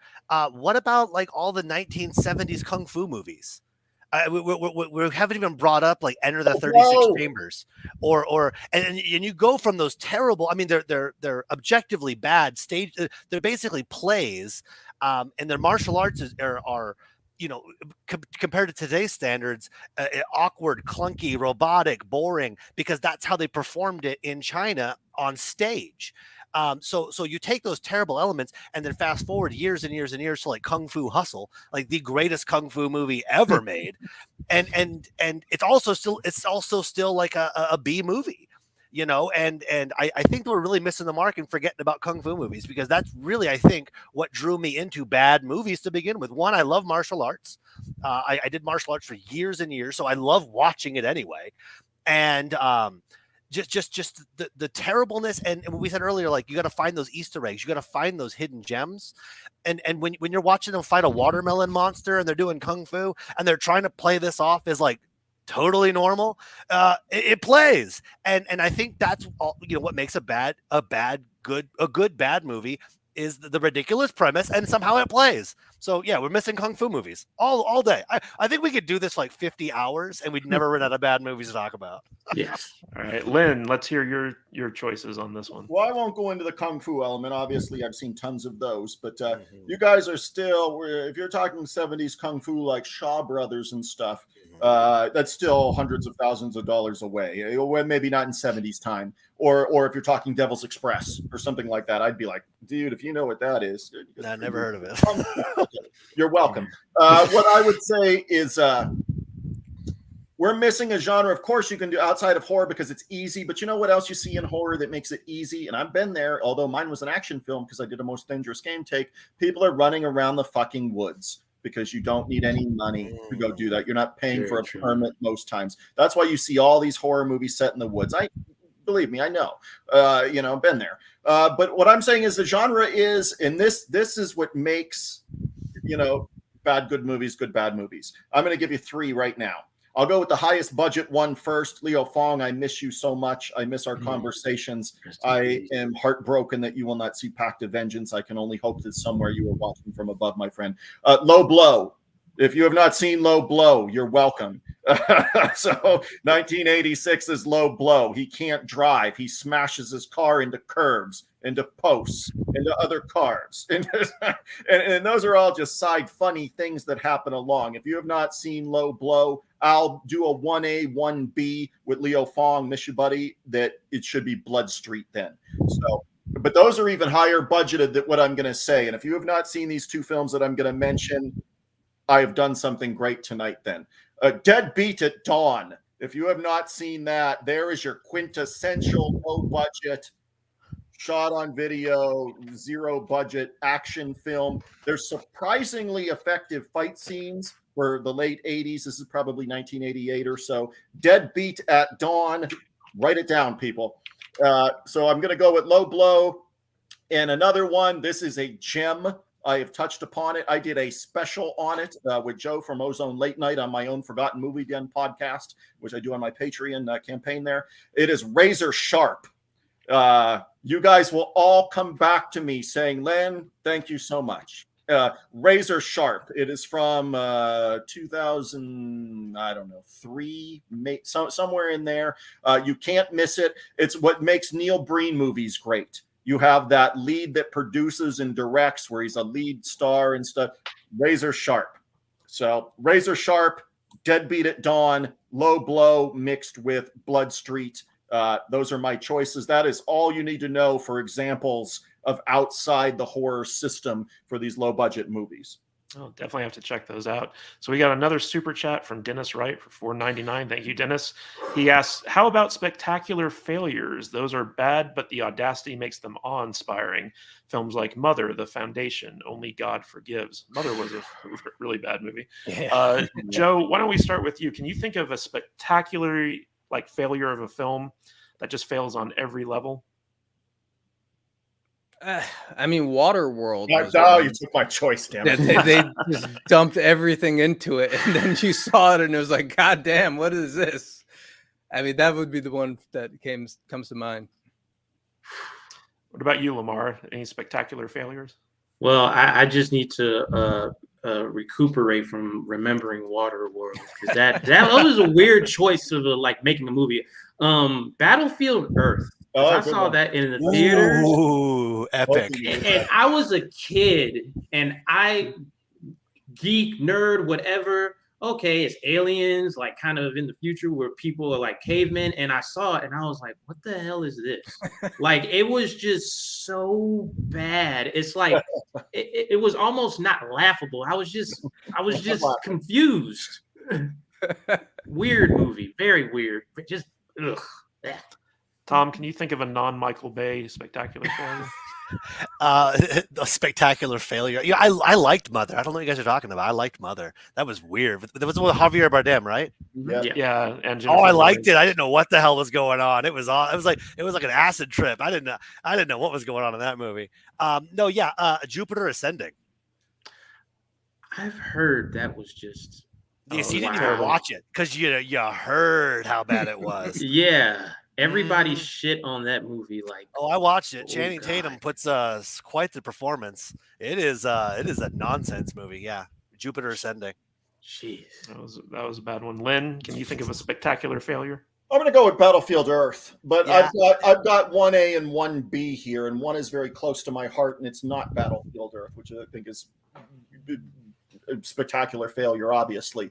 I'm going to go with Jaws: The Revenge, which is a beautiful film to look at. Oh. It's shot on Super 35 millimeter. If you just look at the film and forget the stupid premise and story of it, I just was talking to somebody on Facebook about this earlier today. It is a beautiful film to just look at in terms of pictures.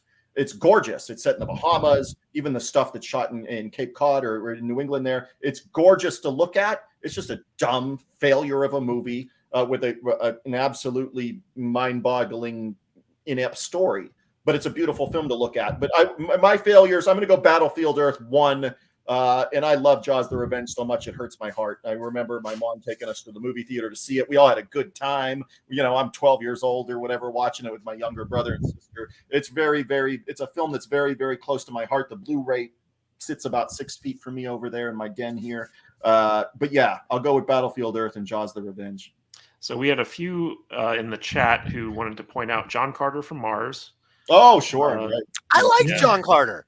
The Last Airbender, We talked about Yeah, that. Last Airbender. Yeah, Last Yeah. Airbender. the Robin Williams Popeye movie. I like that Remembers one. right? That was a weird. Like, I saw clips of that, and I was like, man, they really went like all cartoony for like. They went full Popeye. Yeah, they went went full full Popeye. Popeye. I was like, oh boy.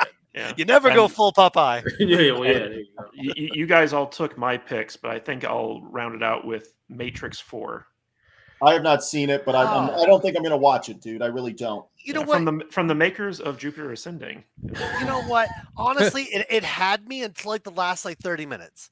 I was going with it until the last 30 minutes, and then it was just a bummer. It was just a Also, bummer. end. Speed Racer. Speed Racer is another one. Oh God, Didn't that make a shitload of money? Well, it was the Wachowskis' movie after The Matrix, and so No, I think everyone people- who was high on The Matrix was like, "I want to go see Speed Racer," I don't and then think they it's saw that it, and they were like, "Ugh." Yeah, that movie get that. reminded me of like Candy, like the green screen. It was too much. It was just too much. Like it was. Hey, woof. Kadish, this is for you, man. What about Sucker Punch? Ugh. I have not seen Sucker Punch Yeah. because Oh, once again, awful it's movie. one of those where like people are like, Oh, and I like 300, but then Yeah. like, and then Well, then like, you get into Sin City. I think Sucker Punch more wanted to be like Sin City than yeah. the other one. Yeah, 300 for that you sure. mentioned there. Hey, if you go down the route of those, you could say every Terminator movie after Right. part 2. Oh yeah, yeah. You got After my brain Terminator, spinning yeah. now about all these failures from actors I like. I like Pierce Brosnan, but you could say The November Man was a big failure, and I don't Yeah. think it's a bad movie, but I think The Ooh. November Man you could put in there is a big bomb. There's so many, dude. Anything Bruce Willis did towards the end, and I don't mean his direct video stuff, but he was kind of crashing out long before. Hudson Hawk. You remember Hudson Hawk? So, yeah. Oh. Even stuff that I admit that I love, like Escape from LA was not a big box office hit. I love the movie, Yeah. but it wasn't a hit kind of thing. It pretty much buried Carpenter, or just about buried Carpenter from theatrical releases kind of thing. So I could rip off tons of action films that didn't cut the mustard kind of thing at the box office. Joe, you know which one I'm gonna say.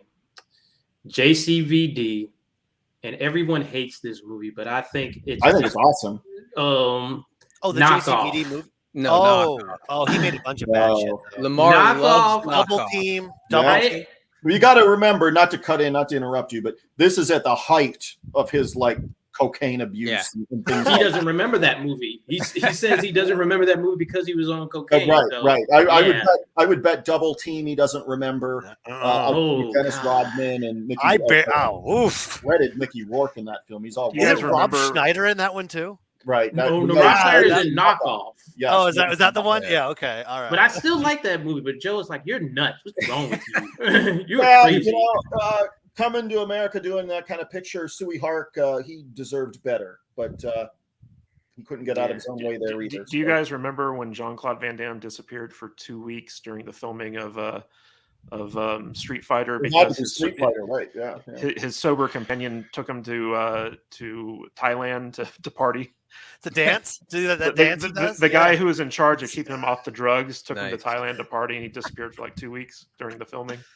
I think they probably did drugs and partied that 2 weeks. Oh, probably. Well, you got to keep it going with Street. Oh, well, we didn't mention Street Fighter. That's where you send your associate producer to the Pussycat Lounge in Thailand. Say, go get Jean-Claude and bring him home. That kind of thing.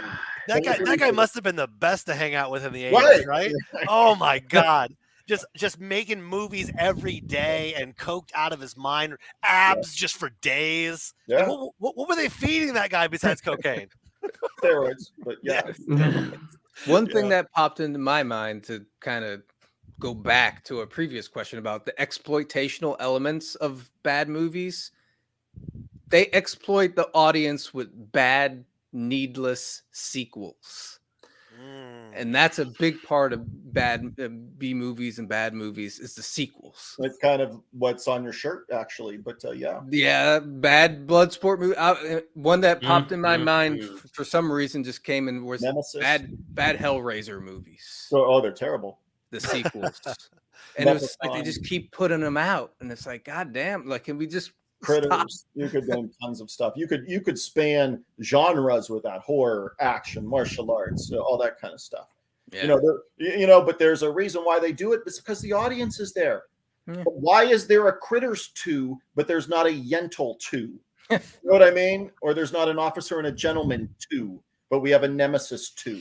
Or you know what I mean? So, So I wanted to ask you guys this. So, a big part of the exploitational aspect of good, bad movies are starlets, like the Scream Queens or the porn stars or what have you. And I know that Lamar and Joe, you guys recently did interviews with the actresses who led up like Attack of the 50-Foot Cam Model and Slutty the Clown and stuff like that. So, and a lot of these B-movie actresses build up some pretty hardcore fan bases that just follow them from movie to movie, like Leanna Quigley and, back in the day and stuff like that. So how important is it, do you think, for a good, bad movie to have a female leading lady as opposed to a male action star or something like that? Lamar, what do you think? It can go either way because we've talked about the need of boobage in movies. But I will say this, we had this discussion. We were talking about Terminator. And I think you can kind of get like a little bit of leeway of trying something different with the B movie because with Terminator, when you talk about Sarah Connor, like that movie, she became an action star. So it's one of those things where it can go either way. You can have like the breast element and everything like that, but it is cool that you can write an actual character, that becomes like an icon. I mean, Pam Grier. Pam Grier is now an icon now, and beautiful woman. She was topless in movies, but now she's like become this icon because of those blaxploitation films. So it's an important factor, but it has so many different things you can do with it when you include women. So yeah. So real quick before we get to Joe's take on this, JT Gunter for $2. Thank you, JT. He says spectacular failures. The Last Jedi, of course. Couldn't forget that one. We knew we were going to get a Star Wars one in there. Yeah. So Joe, do you think that a good bad movie needs to have, a female main character, or what? I think I've never watched a B movie where the poster is what always draws me in. So you put a beautiful woman on the poster, you're like halfway there. You've got me almost all the way. Because we watched a movie called Ebony Hustle. Oh God! And this company, Maverick We Films, need to hang out more often, you guys. I think we're on the same page on a lot of things. this company, Maverick Films, that makes like what would you call ethnic films, Lamar? That's the PC. Urban films. But every cover. Maverick did not used to be that way, though. They didn't. No, they made the switch. I'd say maybe within the last 10 years, Maverick became strictly like urban cinema, for whatever they call it, kind of thing. It didn't always be that way. They wanted Curse of the Wolf years ago, and I told them no, because they have a really poor reputation of paying their filmmakers and things like that. So I'd say about 10 years ago that Maverick Entertainment made that switch to urban cinema kind of thing. Well, we stumbled upon their website. We're just looking at the movie covers, and we saw Ebony Hustle and Lot Lizards and all these women. I said, Lamar, we gotta watch at least one of these, right? So yeah, I would say it's a good element to have. Yeah, but it can trick you. It does get. It can trick you. Yeah.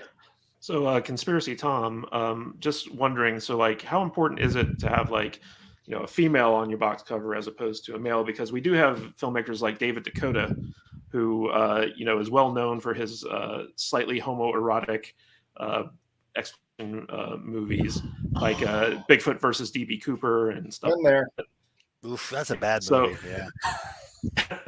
So, what do you think? Is it important to have like a scream queen or like a hot girl be your main character, or can you get away with dudes? This is gonna sound funny, but we talked about Jean-Claude Van Damme's abs for like 5 minutes, right? You need sex appeal in these movies, right? So whether it comes from like a dude that we can look at and be like, oh, that dude's jacked, because objectively we can all look at a jacked dude and be like, oh, look at that guy, but I bet he gets chicks. And then Martial Outlaw. Yeah. or you put, a good looking chick up there and I'm like, oh, I bet she can get it.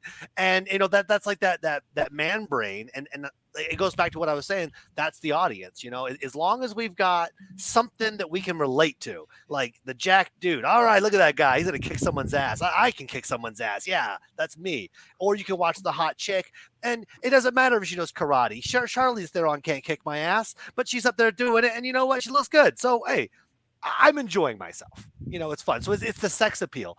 And in any leading role, you need sex appeal. You need some sort of charisma. So whether it's a guy or a girl, it doesn't matter to me. As long as it's genuine charisma, it'll carry a movie. That's why I have Lamar on the show with me. Thanks. Sex appeal. Is it the beard, Joe? Is it the beard? Yeah, that's why I wear tight shirts. Yeah. So Lynn, I know that you've talked about that you kind of pride yourself on writing very strong female leading roles, absolutely, and stuff like that. How important do you think is it to have like a female be like the face of your B movie as opposed to like a dude? I'm going to disagree with you a little bit.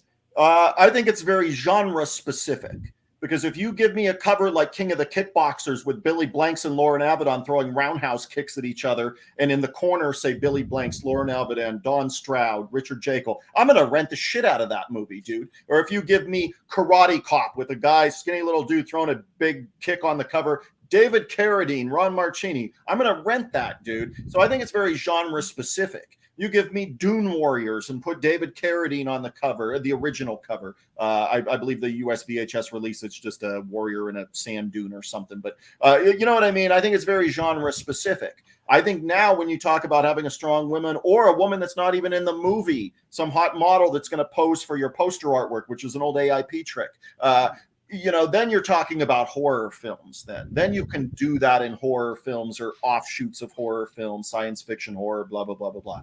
But I think if you get in terms of action stuff and you have a movie like Nemesis with Olivier Grunner, whose face is turning machine on it with a giant machine gun and a rainbow background, colorful poster, I'm going to rent the shit out of that, dude. So I think it's very like genre specific. A movie like Great White is a drawn poster. There is no, it's a woman in a bikini with a giant shark about to come up and eat her, but it's all like art. It's not a photo or anything still or anything from the movie. So I think it's very genre specific. I think what gets lost is some of the fun artwork type movies, even in the horror genre, where it's not photos, it's actually artists doing painted work or whatever it may be there. I think what you're asking is very genre specific. Do I think a female has to be on the cover to sell your movie? Depends what you're doing. Well, one of the interesting things I've noticed just from talking with you guys tonight, Lamar, Joe, Lynn, it seems like the movie poster or the box art has a big factor in determining whether or not It used people are to. actually check out big the time. thing. So, what do you think makes a good bad movie poster, Lamar? Oh man, well, we can talk about being fooled by Ebony Hustle. that was just. I think it's the drawn aspect of it. Lynn, I think you hit it right on the nail because that artwork kind of grabs you. So that part, I mean, if you're talking about like the 80s, it was always the guy jacked up with the big guns. Right. So Project Eliminator. Yeah, it's like Reno, David Carradine. You gotta have like the guy with the gun. And I mean, and then I will say this though, when you talk about Malibu Bay Films, guns and women. So it's really that artistic look, but then you have the exploitation where you do have like a woman on the cover and stuff like that. So if it looks good, because Navy SEALs versus Demons, drawn poster, great, and then you see the movie, dear Lord Jesus. Right. Yeah. Yeah. Joe, what do you think makes a good B movie poster? I like the ones that show you everything, like all the aspects. Like there's a dude on the front with a gun, but behind him you see explosions. There's a woman coming up from the water. You know, they show you all the elements. I think I should cut in here. Let's backtrack to Lamar. Mm-hmm. Give us an example. What's a film? What's a film poster, VHS cover of a film? What example jumps out in your mind when you say cover greatness of a low budget film or good bad movie? What strikes you as what's the first thing that pops into your mind? Well, the first thing that came to mind was Navy SEALs versus Demons because it fooled me. Because that stays. That's okay. That doesn't matter that it fooled you. Mutant, they already got your viewership. That doesn't matter. What it mattered is you clicked on to watch it, kind of thing. Mutant Blast. I like that poster. Thanksgiving is a weird one, but it caught my attention because I was like, there was a turkey on it that was just and Poultrygeist.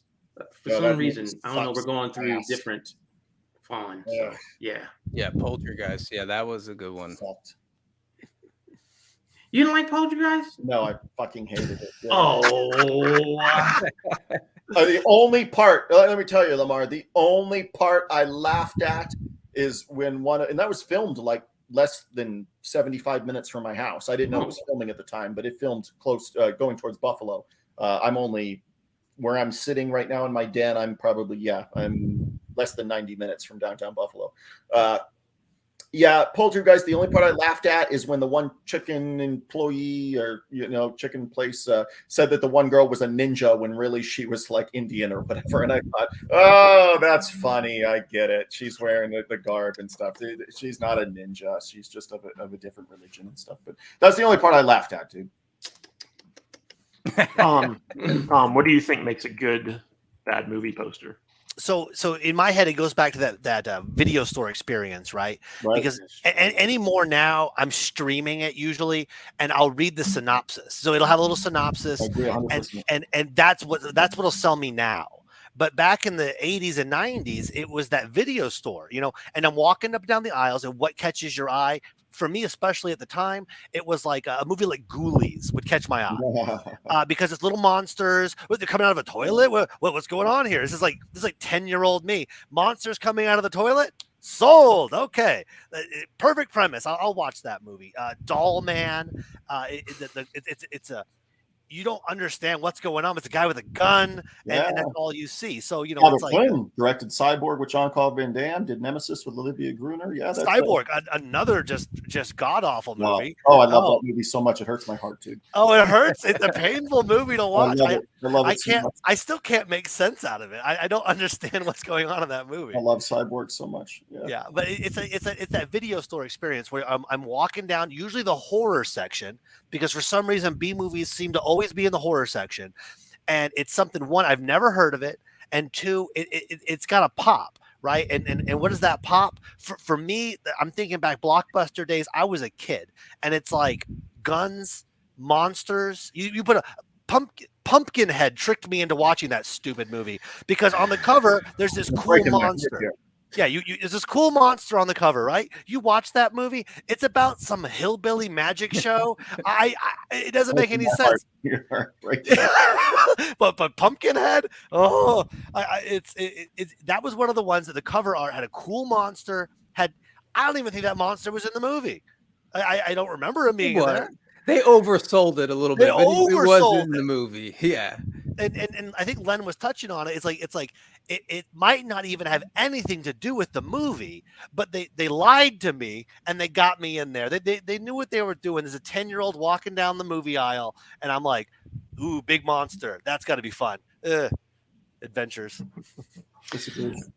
All right, guys. So we've been going for about 2 hours now. We're going to wrap things up. But I want to go around the panel and get your final thoughts on what makes good, bad movies, and also tell people where they can find out more about you. We're going to start with Conspiracy. Tom, final thoughts, and where can people find you? Yeah, final thoughts is a good, bad movie is like we said, it's gotta not take it's got to take its ridiculous premise and execute. Whatever the budget is, just execute. And follow your premise, and humor will come. Don't force it. Some of these things are unintentionally funny, and that's what makes it great, right? So just take your brain out a little bit. Just enjoy the stuff for what it is. Watch it in a group, like we've been talking. I mean, honestly, the 5 of us should probably get together and watch some of these movies because we've got something to say and we understand what they're doing. Yeah, we're gonna have to fly these guys out to Vegas. Yeah, Vegas. Who doesn't want to come to Vegas?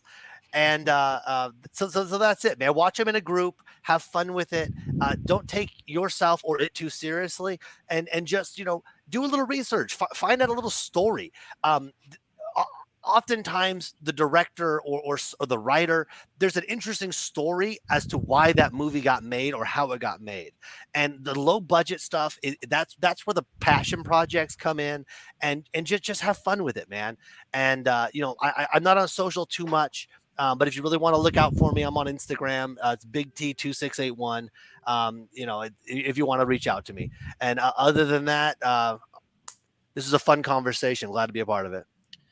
And I want to shout out the Perfect Turd Podcast, guys. Thank you all so much for coming on and sharing your insights with us. Your YouTube channel is fantastic. Every time you guys publish a video, I'm on there and I'm like, yes, I want to see what terrible movie they're talking about. And I really enjoy your back and forth. You have a great editing style. All your videos are very professional looking, and you're doing a lot more interviews. Lamar, Joe, why don't you tell us a little bit about what you got in store for your channel and where people can find you? Oh, well, Joe, you got this one. YouTube.com/Perfect Turd Podcast. Easy to find.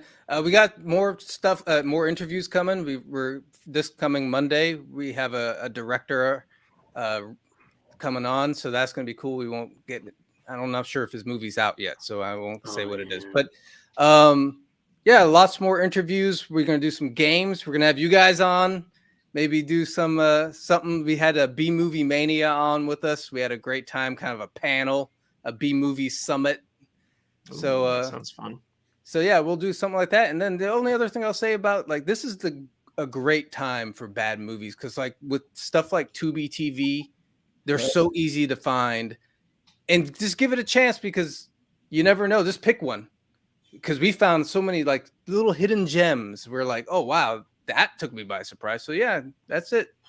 And where can they find you guys on the socials? I think it's pretty much Perfect Turd Podcast all around. Instagram, everywhere, Facebook, Twitter. Yeah. Yep. Right. Same so I want to thank our special guests for showing up tonight. Lynn, I know that you're a very busy man, but I want to thank you for coming on and sharing your insights with us. It's always a pleasure to get to hang out and talk to you. I know that you're kind of in the middle of trying to wrap up Pact of Vengeance, that's right, which is your latest movie, and it's something that I donated to the crowdfunding, got some awesome posters out of it. Can you tell people a little bit about the movie, where they can find out more about it, where they can join your Patreon, and when we can expect to see it?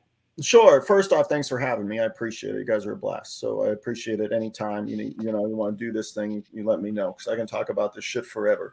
Tubi's all I watch pretty much. It's even overtaken stuff like Amazon Prime that kind of fell by the wayside a little bit because Tubi came in with a bigger budget to acquire these things, and they pay filmmakers more, they pay distributors more. So, but check out Tubi TV, and like you said, you just pick stuff that's wild. And just to get off on a tangent for a couple seconds here.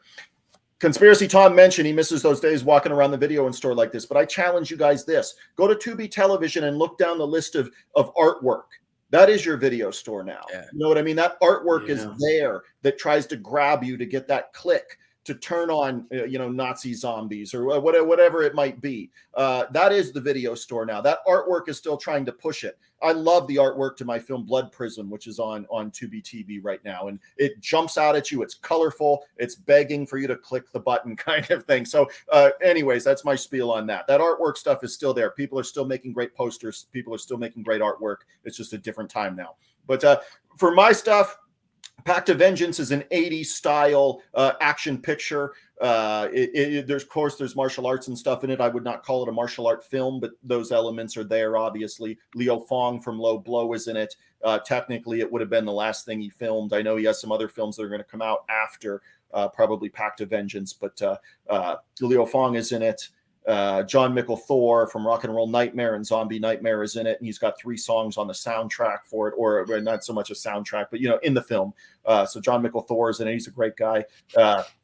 We're going to probably pitch this film to Cleopatra Records, which he still has. His albums are released through, but they also have a film division. Cleopatra's film division was releasing the new Danzig works and producing them and stuff. So I'm really interested to pitch to them, and maybe we can talk about doing a film in the future kind of thing. So we'll see what happens there. But AEW wrestlers Diamante, Priscilla Zuniga there, and Pretty Peter Avalon are in it. They're great. They're super cool. They're coming along in their careers as professional wrestlers for AEW and stuff like that. They both still work there and things. So, but yeah, it's an 80s style picture. There's a lot of style in it. If I had to pick a style, I would say watch a film like Domino, and then go back to the 80s with a style like Domino and put that in it. And I think that's kind of the feel of a Pact of Vengeance kind of movie.